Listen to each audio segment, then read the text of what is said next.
morning students, it's Chandrakala here. So in last class we have seen about electromotive force. So we have learned that in an open circuit the potential difference between both the electrodes of an electrolytic cell is known as EMF of a cell, or when the cell is in use, or in the case of a closed circuit the amount of work done in moving a unit positive test charge in complete circuit or throughout the circuit, that is known as EMF of a cell. We have seen that EMF is equal to EMF, which is denoted by epsilon, is equal to work done per unit charge. That means the amount of work done in moving a unit positive test charge from one point to the same point back again. That means in this external circuit and internal circuit, that is known as epsilon, and its SI unit will be volt, that we have seen in the last class. Now there are some factors on which this EMF depends. So actually we have two questions here that can be asked for 2 marks, any one of these. Okay, so the first point is factors affecting EMF. We have 2 points, one is affecting and one is not affecting. So first we are seeing factors affecting EMF of a cell. So for that we have 2 things. First one, on the material of electrode. Obviously because the material of electrode will be responsible for chemical reaction and hence therefore it will depend on it. And the second thing is electrolyte use. That means type of electrolyte, not amount. It is type of electrolyte. That means which electrolyte you have taken. So basically we know that in EMF we have already discussed that we have one electrolyte and we have 2 electrodes. So obviously it depends on both these factors. We have 2 electrodes and we have one electrolyte. That means it depends which electrolyte you have filled here and which electrodes you have taken here. That means your electrodes are made up of what kind of material, which material. Accordingly you will get the value of EMF.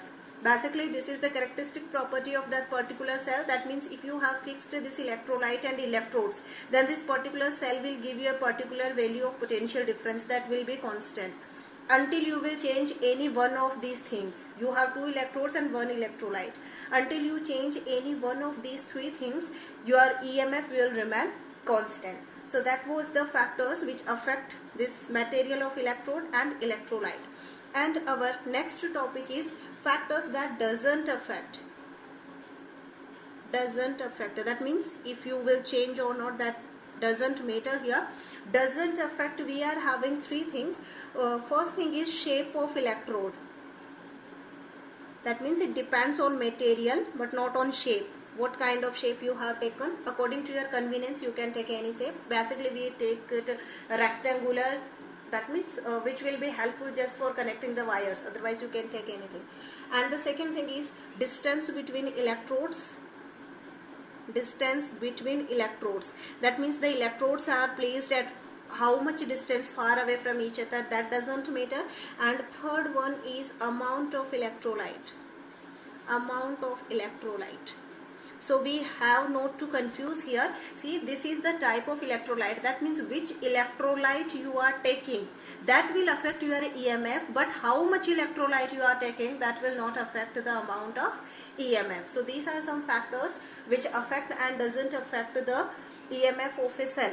Okay, our next topic is terminal voltage and voltage drop. A little bit of it we have already discussed in the last class. So one point is terminal voltage. Right now we will discuss terminal voltage only. Terminal voltage means we have already discussed that in an electrolytic cell. Here itself I'm making. In an electrolytic cell, due to the reaction between this electrolyte and electrons, we were able to get some positive and negative charges on it, and because of which we could develop a potential difference. But when we defined EMF, we said that the amount of work done in moving a charge throughout the circuit, that means in external circuit as well as internal circuit.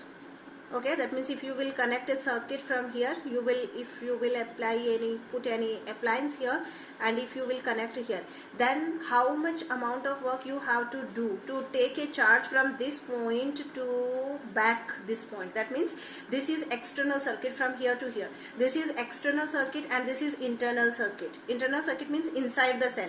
This is your cell. So this is inside the cell. So the total EMF is how much work you have to do total in completing one round. That is the EMF.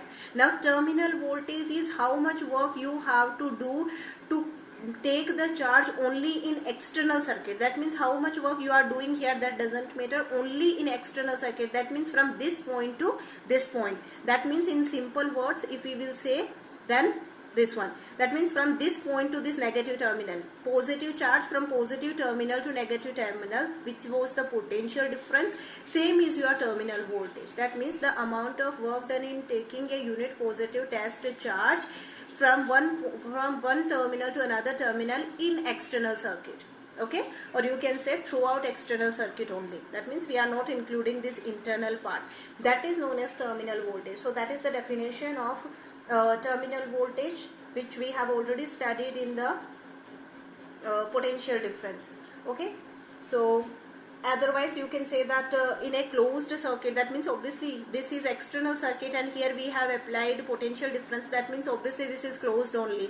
Your bulb will glow in this condition. So in the case of a closed circuit, the potential difference between electrodes is known as terminal voltage, and formula, it is represented by capital V as potential difference and work done per unit charge, and obviously SI unit will be volt, because this is also potential difference. Okay, now our next topic is voltage drop. Next topic is voltage drop. So in EMF we have studied that when circuit is closed, when current is flowing through the circuit, in that condition, in the case of EMF, the charge is moving from one point, then it will cover the external circuit, external part outside the cell, and then it will cover the internal circuit, because internally also it moves from negative terminal to positive terminal. Inside the cell or battery, the direction of current is from negative terminal to positive terminal, just to give a constant potential difference for continuous flow of charges. So it will move from negative terminal to positive terminal, and this much is potential difference. That means we will have to do some work to take this charge from here to here also. That will be done by the electrolyte.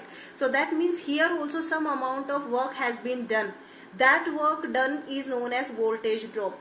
But this voltage drop is not used for this external circuit. Okay, that means it does not contribute anything to your bulb. That's why this is known as voltage drop or waste voltage or lost voltage, because it is only inside the cell. That means we know that there will be ions, positively charged ions and negatively charged ions. They will also collide with each other, because of which some amount of energy will be lost here, and we know that work done is energy. So that means that lost energy is this potential difference. That means this cell inside itself, it will have some resistance, and if it will have resistance, that means some amount of energy will be lost, and that lost energy is this voltage drop. In last class we have seen that after acquiring some negative charge and positive charge, until you connect this external circuit, there is no reaction taking place inside the cell, because already there are negative charges. These negative charges will repel the sulfate ions, and these positive charges will repel the hydrogen ions. That means for that particular instant when cell is not in use, at that time there will be no reaction, there will be no flow of ions to zinc and copper plate. Therefore in that condition there will be no resistance and no voltage drop. Therefore this voltage drop and terminal voltage, these are applicable only in closed circuit. When current is flowing, in that condition you will have terminal voltage and voltage drop. Otherwise you will not have any voltage drop, because there is no need for the flow of ions, and when the ions will not flow, they will not collide with each other, and if they will not collide, there will be no resistance. Without resistance there will be no loss of energy. That means this cell will have some amount of potential difference, and that will be equal to epsilon, that is EMF, that we have seen in last class.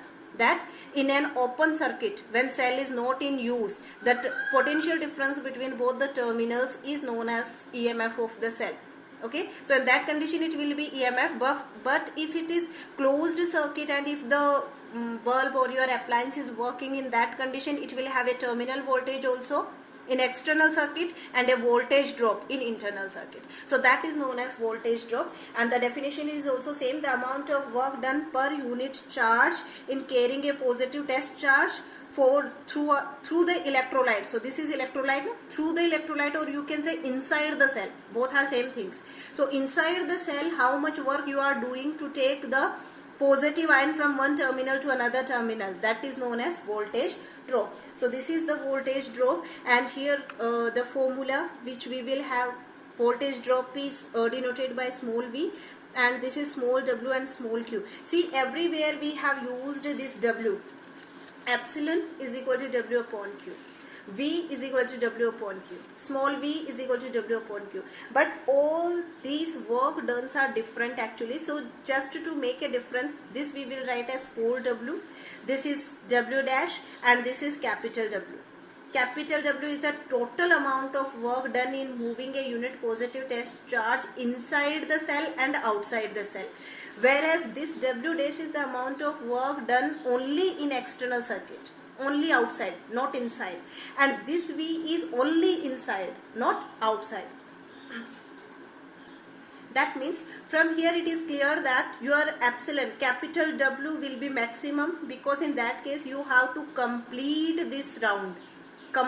You have to completely move in whole circuit, so that work done will be maximum. Then your voltage drop, where you have to move only external circuit, and minimum will be, this is terminal voltage and this is voltage drop.